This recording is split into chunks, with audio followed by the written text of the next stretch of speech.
In 2020, the senior population of people over 65 in this country was about 56 million. By 2030, all the baby boomer generations will be 65 or older. The growth from the larger families of yesteryear to them being seniors now is incredible. By 2030, it's going to be an additional 16.6 million on top of the 56 million. By 2040, it's going to be up to 80 million seniors in this country. That's a complete shift of our dynamic of the population today, and those folks are going to need services.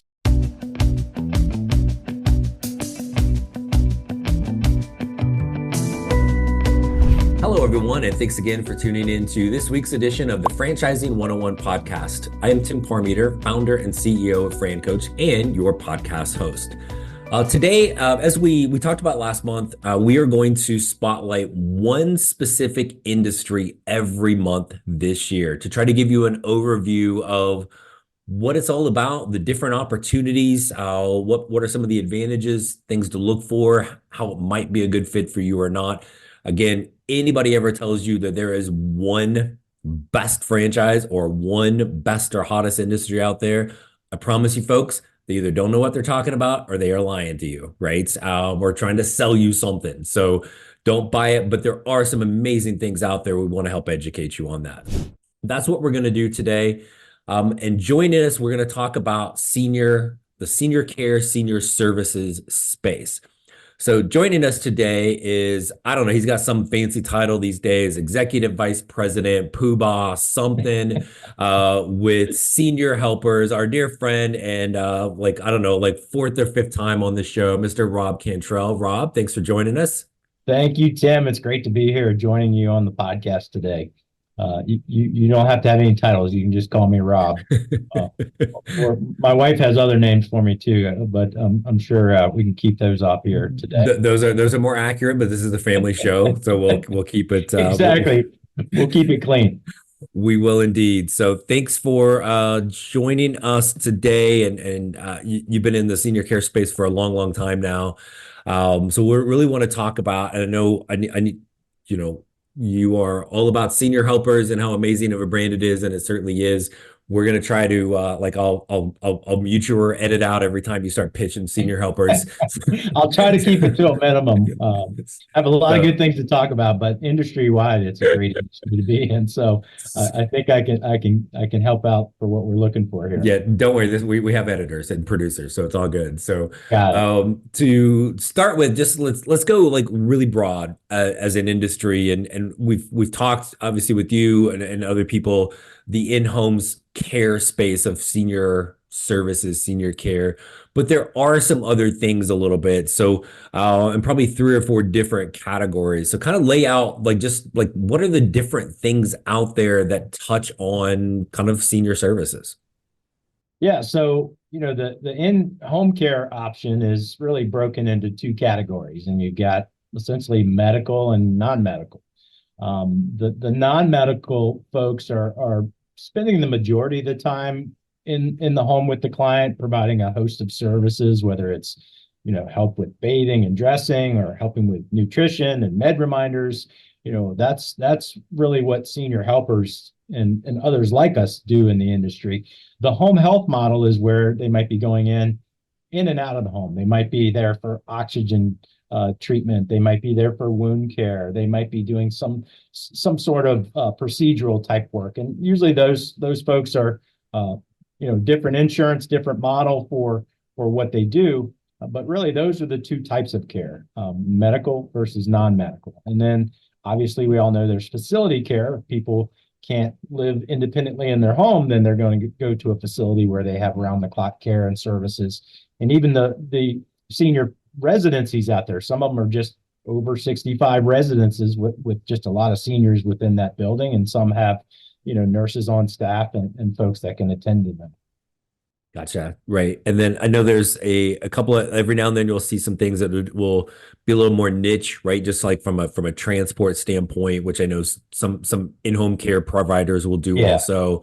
And then there's some other things that just kind of kind of touch on it. I know there's even some things that'll focus on, like almost like home improvement type of things, but specific to the senior model. But really the bulk of this is going to be that in-home care, right? So and why it's so big, right? Talk a little bit about kind of the industry as a whole, some of those like those stats, like, is it a big industry? Is it growing? Is there really opportunity here? Talk about some of those things industry wide from a senior standpoint. Yeah, from just a sheer number standpoint, Tim, I mean, in 2020, the senior population of people over 65 in this country was about 56 million. Then by 2030, all the baby boomer generations will be 65 or older. The growth from the larger families of yesteryear to them being seniors now is incredible.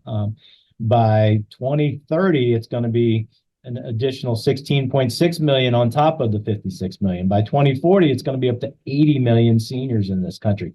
That's a complete shift of our dynamic of the population today, and those folks are going to need services. I mean, with medical advancement and people living longer, to people just having more needs in home. And if COVID taught us anything about this particular industry, is not a lot of seniors want to live out that life in a facility that's going to get locked down and keep them from being able to see their families for years. So, whether it's telehealth or whether it's bringing in someone to care in that home, that's where 9 out of 10 seniors, and I don't know where the other one that would disagree, is they want to be in the home where they're most comfortable.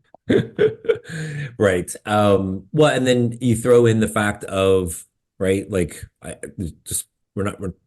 families aren't having as many children, right? We're spread out more and more, Yep. right? Yeah. And Average distance 280 miles from family to senior, in this country, and that's growing.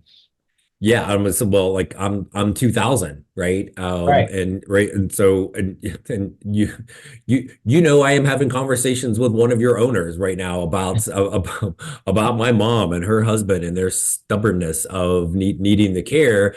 I'm Yep. 2,000 miles away. They're sure as hell not moving in with me, right? There's Nor a can you law. run, nor can There's a you jump in the law. car to get over to them. No, no, there's a law. No one else is allowed to move into Arizona. So there's just it's a thing. So it Yep. sucks my sister's right there, but that's what she gets. But it's hard. Like you want to make sure like your family members, parents, grandparents, whatever.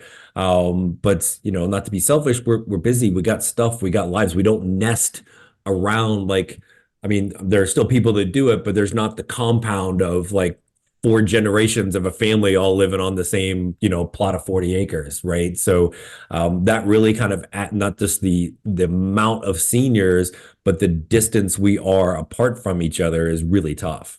Yeah, the economic times we're in with inflation, not many single income households anymore. I mean, it's usually a double income situation. And that's where mom or dad doesn't get what mom or dad used to maybe 30, 40 years ago. Right. So that's changed the dynamic too. People have to make a living. They've got to keep up with the costs, but they also want what's best for mom and dad too. So that's where the demand really comes in for having a professional company that can come in and help supplement that and provide the best care and the appropriate care. A lot of times, well-intended family try to jump in and help, but they might not have the skills, training, or understanding, especially if the senior is dealing with a chronic condition or illness. They don't have experience in that. So part of what we do at our company is we try to help train and educate the family as well as the services that we provide. But there's a gap there as well. Yeah, I think it's we think of this sometimes from our kids' standpoint of, like, well, hey, I might not be the best person to help my 10-year-old with math homework, right? Right. Because there's going to naturally be some friction, or, hey, back in my day when I walked uphill in the snow both ways to school, this is how we did math, right? And so the same thing with it now. All of a sudden, trying to take care of our elderly parents, there's naturally going to be those. Like, it's family. There's going to be that friction, and just not being educated enough on how to do it properly. So I love that point also. And there's dignity and independence for the senior as well. I mean, Do you want to have to help your mom with some personal care needs that that you've never had to before? And, Right. that's an awkward situation for a family to be in too. Of course, we do anything we need to help, but, let the pros do the work there. Yeah.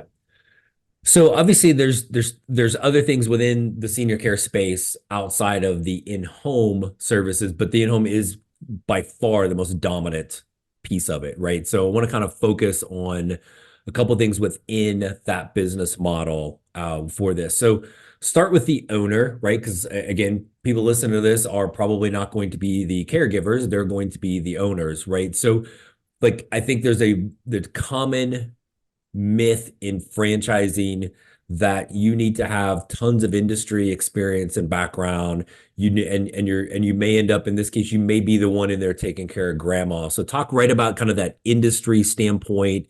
Does that Yeah. matter? How much are they in the home actually doing the work? Yeah, that's a common misconception when people are first introduced to, what senior care is and what we do. And as a potential owner, they're thinking, wow, I don't want to do that work. And well, that's not the work you're doing. We really focus on the individual, what their business acumen is, their leadership, what are these traits and toolbox that they have maybe from prior careers and experience dealing with people, managing people, communicating with people, being able to look at the business side as well as the personal side. I will say that most owners that get into this have to have some kind of compassion for the cause of what we're doing, the seniors that are out there. I mean, I've heard it described as a mission-driven for-profit business. Well, yeah, we're enriching and we're helping others, in time of need. So that's a business you can really feel good about. The actual, doing the service, that's where the caregiver comes in. So you don't have to have any prior medical experience or clinical experience to get into, nor will you be required to go in and actually do the care services yourself as a typical owner of a home care agency. Now, I have known owners to take a shift here or there, and that's completely up to them whether they want to, fill in where they needed to. But as a whole, that's not the model. The model is really to build the support around the leader and have the leader lead. And that's what we look for in a successful franchise owner. Yeah. And I think that the point about are there some owners, regardless of the franchise, that do take a shift here or there? There's always, I don't care what franchise or what industry. Yeah, Is there a McDonald's owner that likes to make French fries a little bit more than they should, right? There is, or a landscape franchise owner that's out there on the lawnmower. Like the franchise doesn't really want that, but again, you are the owner. You kind of like if sure. you like that or you want to jump in, you can, but like it's rarely. I don't care what industry, it's rarely what the franchise is looking for. Yeah, So, I know there's a range with this, so this is a little bit of a loaded question, but yeah. what's maybe a typical day in a life for an owner? What does that look like? So it's very much a people business.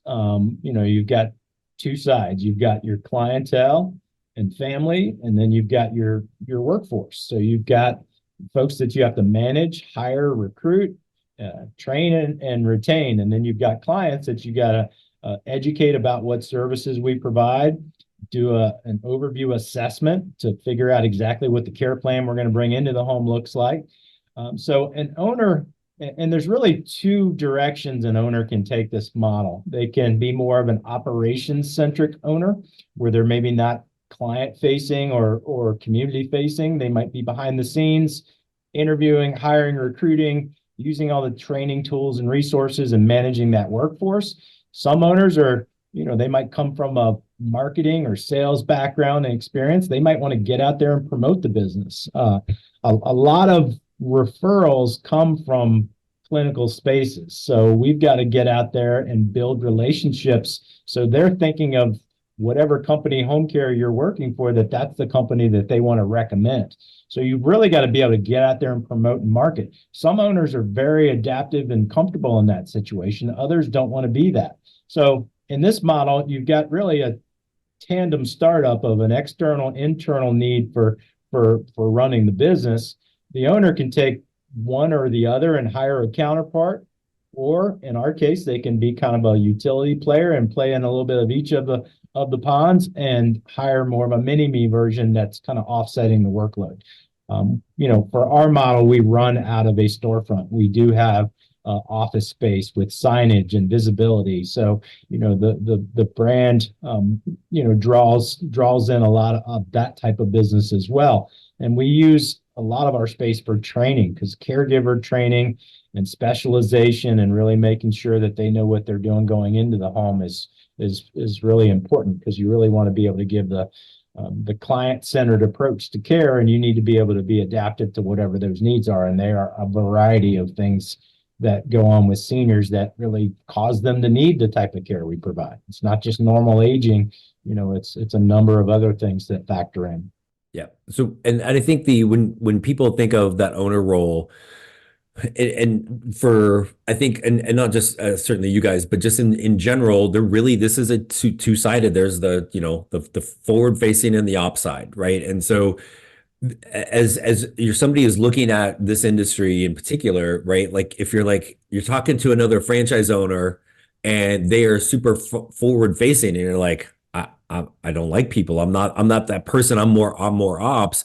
Yeah. You can always do that and hire somebody else, right? It's Exactly. and totally stealing this from our dear friend Dan Durney at Assisting Hands, that he always says, like do what you do best and hire for the rest. Yep. And there's no way in the world Dan created that. So he stole it from somebody else. I just don't know where. So we'll We totally all call him steal out these on that. lines. We all steal these lines when we hear a good one.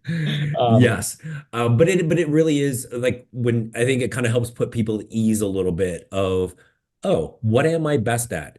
Does it align here, right? And you talked about, like, one of the common characteristics or traits of an owner in this industry is, and you said it more eloquently than I'm going to, you have to give a damn about people, Yeah. right? And so you do have to have that. But I think, I don't want to kind of roll this into staff, but you have to give a damn about people, but you also have to be comfortable being around people.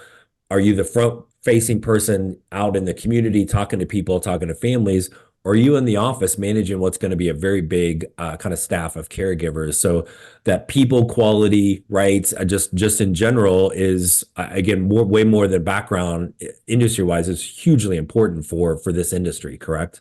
Yeah. I would certainly say, if you don't like people, don't look at this industry. Because whether you're providing employment for people and job creation, you've got to create a culture that you're going to retain those people that you hire. So you've got to have a likability factor, that you're going to be there for them and train them and care for them and build your culture. On the client facing side, I mean, you've got to be able to sincerely get across to that family or that client that you're going to provide the ultimate care that they would for their own loved ones. So you've got to have compassion and empathy from that perspective. It is truly a people business, and on both sides. Hey everyone, I want to take a moment to spotlight an exciting offer from our partners at Reshift Media. Reshift Media's Brand Amplifier is an award-winning digital marketing platform designed to fit the specific needs of franchise organizations. The dashboard allows national and local teams to quickly and easily manage social content and digital advertising across dozens, hundreds, even thousands of locations. The Brand Amplifier will use automation and machine learning to help franchise systems save time and dramatically improve their digital marketing performance. When a campaign is activated, the Brand Amplifier automatically geo-targets advertising to potential customers around each store and will insert local information such as city, neighborhood, or pricing, which will increase both relevance and performance. Launching a campaign takes less than 5 minutes. It's just that easy. And franchise companies that use the Brand Amplifier routinely see a 500% or more increase in digital performance. That's amazing, folks. Over 500% increase. And best of all, the Brand Amplifier team is currently offering a 50% off for a limited time. So be sure to visit brandamplifier.io to lock in that deal today and tell them FranCoach sent you. Hey everyone, I wanted to take a quick break from our podcast to tell you about our amazing friends at Entrepreneur. If you're looking to become a franchisee or simply learn more about business ownership, and guys, let's be honest, you're listening to the Franchising 101 podcast, so we know you have some interest in this. And I really encourage you to go to entrepreneur.com to check out all of their great content and resources.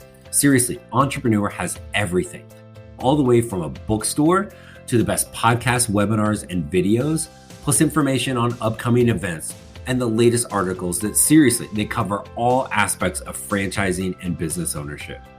If you're having trouble deciding which franchise is right for you, start with Entrepreneur's renowned Franchise 500 ranking, which highlights the best franchises of 2022.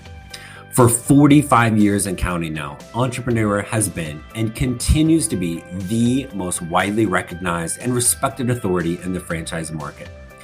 Digital and print subscriptions are available, so you never miss out on anything. So seriously, what are you waiting for? Go to entrepreneur.com right now and learn more. We had asked this a lot, or it comes up a lot, and you may hear it too, but we probably get it earlier and then before we ever get our clients to franchises. It's like, oh my gosh, what's the best franchise? What's the top franchise? What's the hottest franchisor industry? There really isn't one, people. And this is a great reason why. And I use this industry as an example with people, right? Like we've had with our team, whether it's Senior Helpers or other brands, oh my gosh, probably close to 30 of our clients are now owners in that industry. And I can sit here and I can look at it and go, it's, no pun intended, it's booming, right? All the amazing things that are going on, right? So somebody's like, well, geez, Tim, you've seen all of these successes. Why don't you own one? I don't like people, right? Like I don't like people. You live out in the desert, Tim. I don't like people. They don't like me. Old people make me sad because I'm getting old. I don't want a big staff. Like there is nothing about this business model that is for me, right? So that doesn't mean it's bad or I shouldn't own a franchise, though I probably shouldn't, right? But it's all about that fit, right? And so I think one of the biggest, and correct me if I'm wrong, is what you hear like kind of quote concerns or like worries about this industry is the staff component of this. Is maybe the only industry, the in-home care, where you will have more people on the payroll than you will have clients, right? Yep. So talk about we mentioned, one person is out, one person is in. So you've got kind of that like, kind of two full-time people, owner plus one. But then we have the caregivers. So talk to us a little bit about what that kind of staff looks like and just, how in the heck do we find these people that want to do this work? Yeah, and that's where I think certainly going with a franchise system is going to be completely beneficial because they've got recruiting programs and systems in place that are going to help with that. And we've got partners that work specifically looking for people in this industry. Our company's been Great Place to Work certified for a number of years, and we really have built out a arsenal of programs to really dedicate and build up that workforce. You're typically dealing with someone who lower socioeconomics. They're not getting rich off of being a caregiver. They've got that special caregiver gene. I mean, we hire a lot of CNAs. They say it's not the CNA, it's what's the DNA of the CNA that you're looking for. So you can't just put warm bodies out there because you're never going to get delivery of the level of care that you expect. So I think you've got to have a strong knockout process when you're doing your recruiting. What are the right traits we're looking for? What are questions in the interview process we're going to ask? Aside from background screens and the basics, but really getting to know that candidate and then taking care of that caregiver as almost like a client of yours as the owner, because you've got to cultivate and build that workforce. And yeah, the demands of recruiting out there in any industry, everyone's going to say, wow, I've got to hire a ton of people. There are people out there, if you do it right, that you will continue to grow and hire. There's I know through COVID, a lot of folks were sitting on their couch collecting checks, and that affected the workforce a little bit. But now, people need to make a living, and there are special people out there that are really suited for being caregivers. It doesn't just have to be, the 33-year-old that you hire. It can be someone who's semi-retired. You've got clinical folks going through nursing school that make excellent caregivers.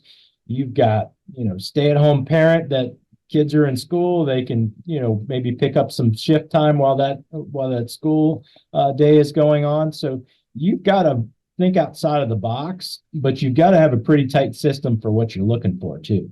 Yeah. I think quality of individual, and because you make the mistake of hiring the wrong person, they don't work out. Fortunately, we have a lot of checks and balances, inspect what we expect of that workforce. So we really try to minimize having those mistakes made on the front end that otherwise, if we hadn't paid attention, we could have, missed on. Right. Well, and it's one of the, I don't know, roughly 1 million reasons why the franchise model is significantly more successful than starting it up, right? It's like if I'm going to start a senior care business on my own, I am very limited to what I know and what I can do because that's all the more I can train. And even then, it's not Oh, it's not a well thought out training program, right? Or yeah. how to hire. You mentioned even what questions do you ask a caregiver in an interview, right? Well, the franchise model, right? Yep. Like maybe there is a franchise out there somewhere that's going to tell you good luck, but we know there's not, right? They're going to have those level of support of even this is where you find them, this is what you ask, this is how, and again, how you train them. You mentioned the importance of having an office, and that franchise model in this space. Yes, somebody may walk in, but really the people who are going to walk in are going to be your caregivers, right? From interviewing, training them. Like you don't want to be doing that at your kitchen table, right? That no, and that's one of the things sometimes you'll get pushback on is, why do I need an office? Well, there's so many reasons you need to have a professional presence. Yeah, for the caregivers, you're going to hire a lot of them, uh, and with the franchise, training and operational support are really key to the level of service, being at a high level. So that office plays into that. For senior helpers, we have a training center set up in every office so we can do hands-on skill training. But that's really important. If you just start out of your kitchen and you've got caregivers lined up out the front door, do you really want that? Or where you're going to be recruiting and people showing up, and a lot of dynamic going on there. We also meet a lot with family members too, because when I talked earlier about training families, sometimes they might be embarrassed to let mom or know, I really don't know how to use that gate belt or Hoyer lift. Well, we'll take you into senior helpers and help you with that as well.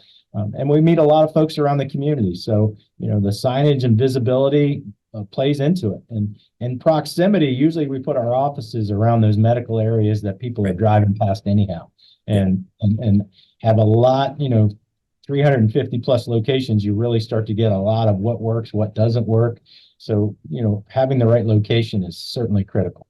Yeah. And I think the labor piece for probably this industry tends to freak people out. And I think either you're going to wrap your head around the fact you're going to have a big staff and really being able to it's easy to see having an impact in the families, right, of your clients, but you're going to have an impact with your staff too, right? You may have somebody that, was working at Starbucks and they're tired of working making a latte. I want to make a difference. Well, this gives them that opportunity, right? And so, but it goes back to the people thing, and it's my labor soapbox, right? Oh, labor issues. There's leadership issues, right? And if you're not a people person and want the opportunity, you see this as not challenging, but a challenge to build this type of culture and team.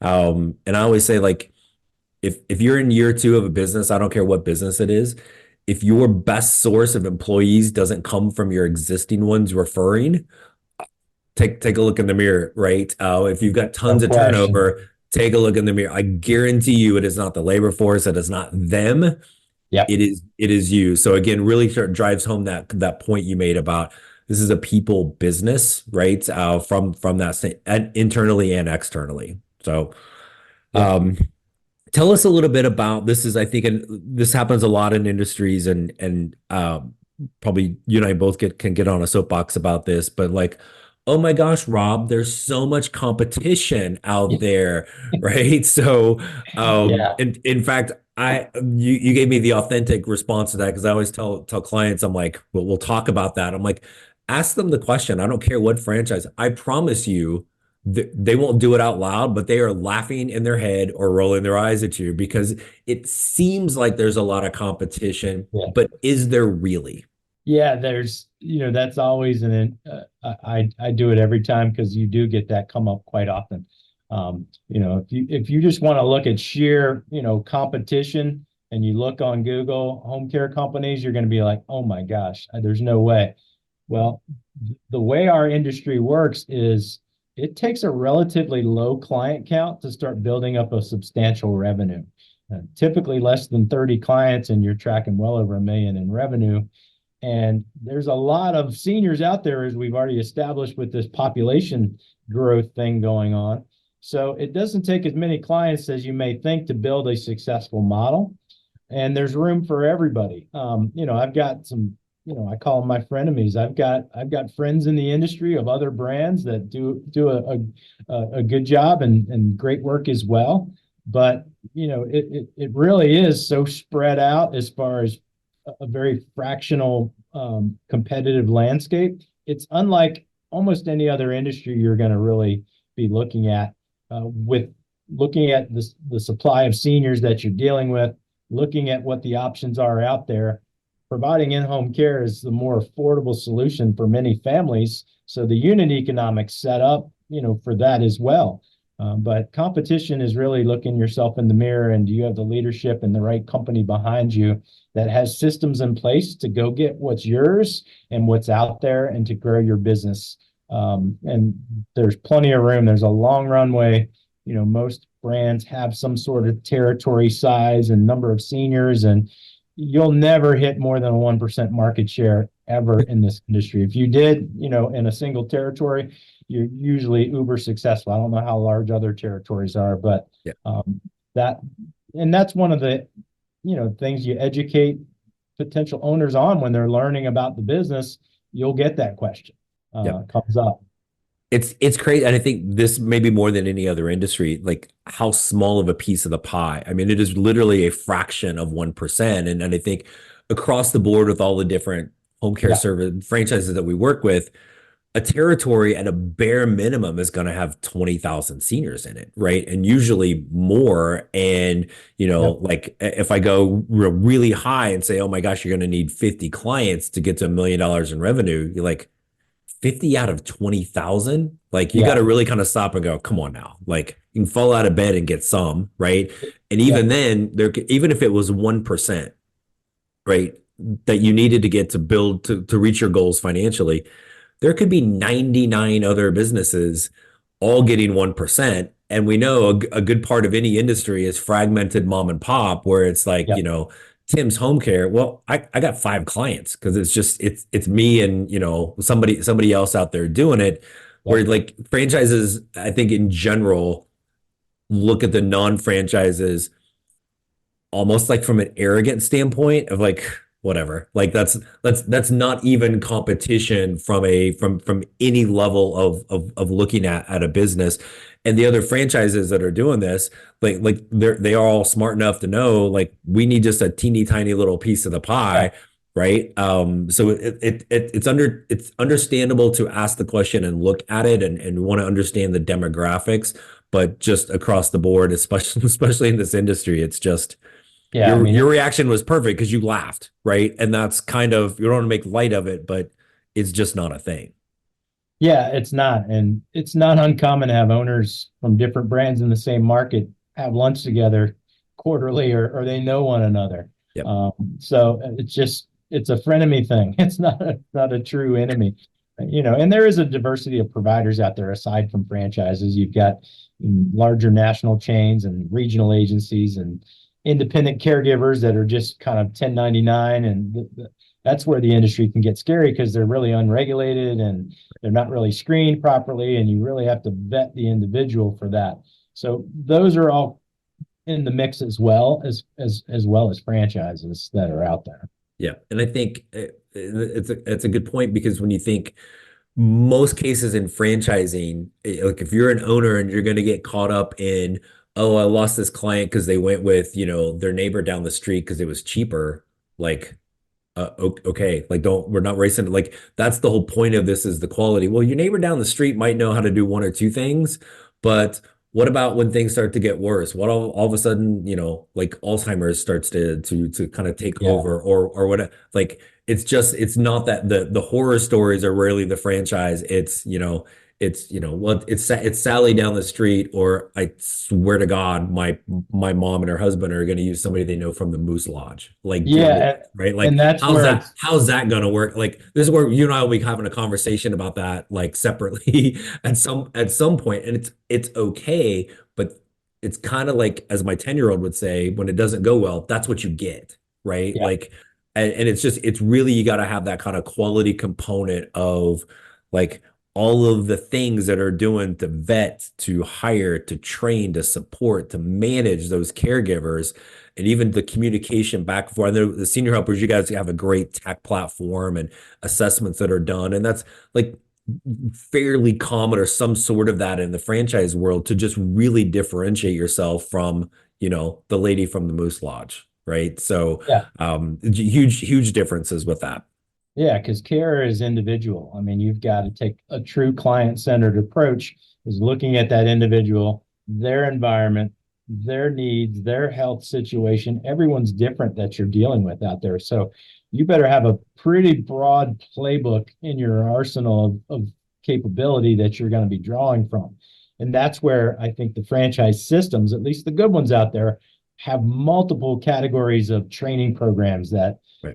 focus on various chronic conditions. I mean, you got Alzheimer's, dementia, you've got Parkinson's, you've got COPD, you got people with diabetes, you have stroke victims, heart issues. You have such a diversity of clients with differing needs. You've got to really have an organization behind you that you can draw all of that resource from. And that comes in training and providing the best quality care for the individual. That's what clients want. They want them, they don't want a cookie cutter approach. Right. They want personalization. And Yep. that I think the companies that are doing it right at there get that and focus on that. I mean, Yep. that's how we do our evaluations. We have a life profile tool that we look at 5 different categories of a sheet of different things, and we actually have a algorithm built into a software that scores and ranks how safe that senior is in their current situation, and how we're going to draw and mitigate that into a more positive outcome with the services that we provide. Yeah. Everyone's favorite topic is themselves, right? And so if you can personalize this for those clients versus that cookie cutter thing, right? So, Yeah. okay. So last thing, I know you're busy, so hopefully this is kind of helping people get an overview of the industry in general, right? Certainly a Yep. little more focused on the in-home care. It's the biggest section, and yes, there's some super cool things that are facilities, including you guys have a sister brand, Town Square. That's awesome.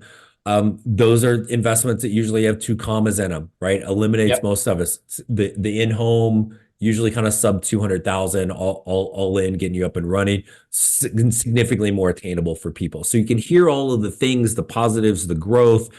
If you're a people person, right? If you Yep. actually care about individuals and want to make a difference in the community, this could be fantastic. But minds go to the negative. Yeah. Sure. What's the catch? Rob, in this industry, what would make somebody fail as an owner? Wow, that's a question we could probably spend three podcasts on if we really dove in. But I think to simplify it, I would say if you're going with a franchise and they have an item 7 and it's got a low range and a high range, you better plan for being in that range on either end when you're starting a business. Undercapitalization. If you're buying into a franchise, you're usually buying into a system and a program and a proven model. Follow the model. I've seen franchisees come in, and a lot of great ideas come from the franchisees. Don't get me wrong, but those that are always trying to either save a buck or cut a corner and come up with a new way.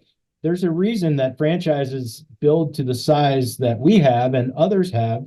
It's because you're doing a lot of things right, and you've got a program in place and a playbook that's pretty well laid out. So stay on the playbook. That's not to say you're not the boss and owner and captain of that ship and that leader that you are. You can be all of that. You're in business for yourself, not by yourself. You need to really, I think, rely on the franchise that you commit to, that they really have the expertise, that they're going to support you and that their model works. If you Right. don't have that confidence, don't buy that franchise. Right. So have the funds to invest for what they recommend, follow the program that they're going to lay out. If you stick to those, you've got a very high, success rate. Some, it's like a race car. Any driver can drive a race car. Some can drive the wheels off of it and win any race. Others might be slower or faster just on how they use the tool that they're given. But if you consistently stay in this industry and you build, it's a recurring revenue model. So you have to do all the things, that make up the model, but you're going to build a business that's sustainable and grows. Our curve for year over year growth is always an upward trend. And, that's just through consistency and demand and building onto your business year over year. Follow the plan, right? Yeah. It's really franchise owner. It is really that. So put forth the effort, which is also part of the plan. Well, that's too. Don't be cheap, right? Like Yeah. don't cheap out on marketing. Don't cheap out on staff. Yeah. And just follow the damn plan, people. The trick is, again, we talked about this, like kind of like half joke about me. I would be a terrible owner in this industry, right? And that doesn't mean it's a bad industry or a bad franchise in that industry. It's not the right match. When you Yeah. find the match, just do what the heck is laid out in that plan. It's really that simple. Yeah. And there needs to be a mind shift when you're getting into business for the first time. If you've been a corporate refugee for 20 years and you've been working for a company and getting that paycheck, you're not buying a job when you get a franchise. You need to draw on all those skills that maybe you've learned in your professional career, but you have to really take it upon yourself to be the leader of that franchise at your location. And you need to treat it accordingly. You're going to get all the resources and support and training around you, but you've got to be the one driving that playbook. And that's where sometimes you see some folks get into, well, if I buy a franchise, it's success in a box. Well, yeah, it's got all the components to be successful, but you've still got to implement. Now, fortunately, in our franchise, we layer support around every aspect of the business that you can rely on, but we rely on you to run the business and get out there and get after it. The top performing owners are not waiting, for a lead to come in from a marketing drip campaign. They're going out and getting after it. They're getting in their community. They're getting well known. They're building a culture amongst their workforce that people want to work for, and they're successful. A lot of it comes with your attitude as an owner and how you want your business to go, because that follows really what your attitude is, how you really perceive the business. Yeah, no, the X factor is you as the franchise owner. But I don't care what franchise and what industry. Why will somebody fail? It's gonna be like you didn't put forth the effort. You didn't follow the plan. And you said something, and I can't remember who said this on one of our podcasts at some point. One of the franchise partners was how they talked about positivity, right? Yeah. And because it's like it's something goes wrong, like, oh, it's the franchise, or oh, I shouldn't. Like, what is your outlook on this, right? Like, guess what? Yeah. Somebody doesn't want to be your client. Somebody's going to start being your client and they're not. Caregiver is going to quit, right? Or not, or bad stuff is going to happen, but you wanted the control of running the dang business.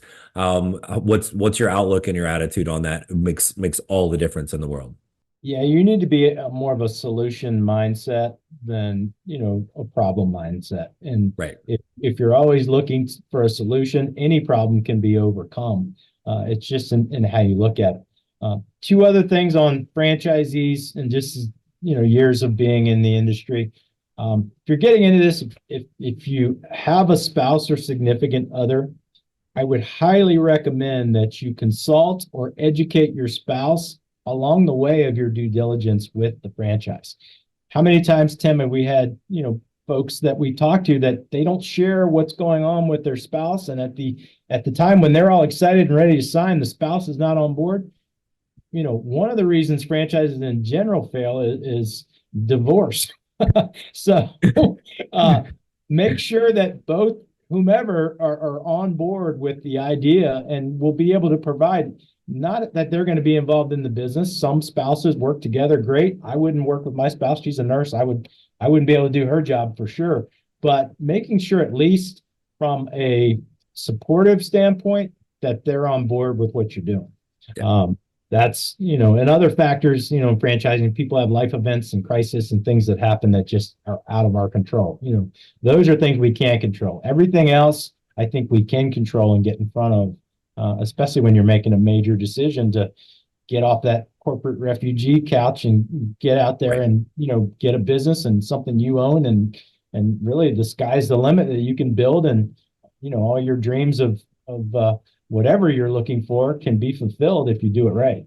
Yep. No, and great point on the spouse, significant other, whatever. Like it's so different than the corporate world, right? You're not going to show up at a job interview and go, hey, do you mind if my wife sits in? My wife's going to sit in and see. Yeah, it's a little better than bringing your mom, but it's not going to go well, right? But with this process, whether it's us or franchises, like I've never ran across a franchise that wasn't completely welcome of that person being involved in every part of, even if they're never going to be involved in the business, it's still a family business. So the more the merrier, they bring them along, because it's really, there's so much information that you're going to get from even one call with a franchise. And now it's like, well, geez, Rob told me all this great stuff about senior helpers. Now I got to go tell Danielle, and there's no way I'm going to relay it the same way. Yeah. She's going to ask me a question. I'm going to go, so, no, well, that's going to seem shady. It's just get that. Yeah. So I'm glad you brought that up, man. Just get them involved with all of us sooner than later. So. Yeah. How many times have we been on calls, and I usually do them by Zoom or webinar, and I'll have my presentation deck, and they're like, can you send me that deck? And I'm like thinking, okay, it's not just for your notes. I don't want that individual trying to rehash everything that I've talked about. So get your spouse to join on the call, or at least know who you're talking to or who you're dealing with. Because, we consider the senior helpers family just that. Our relationship with our franchisees, we care as much about their success as they do their success. And, we put a lot of resources, and our people care. So we want to know, that your home life is settled with the fact that you're on the team with senior helpers. Yeah, this isn't your mistress. Share it with your partner. I didn't say that, Tim, but that's fine. That's hilarious. Rob, as always, my friend, thanks for coming on and talking to us today just about all the amazing things within the senior service space. I greatly appreciate it. Yeah, and I'm going to be heading out your way for IFA coming up, and hope I can catch up with you out there, Tim. Awesome. I look forward to it. And thanks everybody, as always, all of our loyal listeners for joining in today. If you hear something about this industry that resonates with you, please reach out. FranCoach.net, franchising101podcast.net. Again, basketball guy here. We're nothing but net. Reach out to us. There's never any fee for our call. Let's chat and see if we can help you create your better tomorrow. Thanks everybody for tuning in. We'll talk with you next week.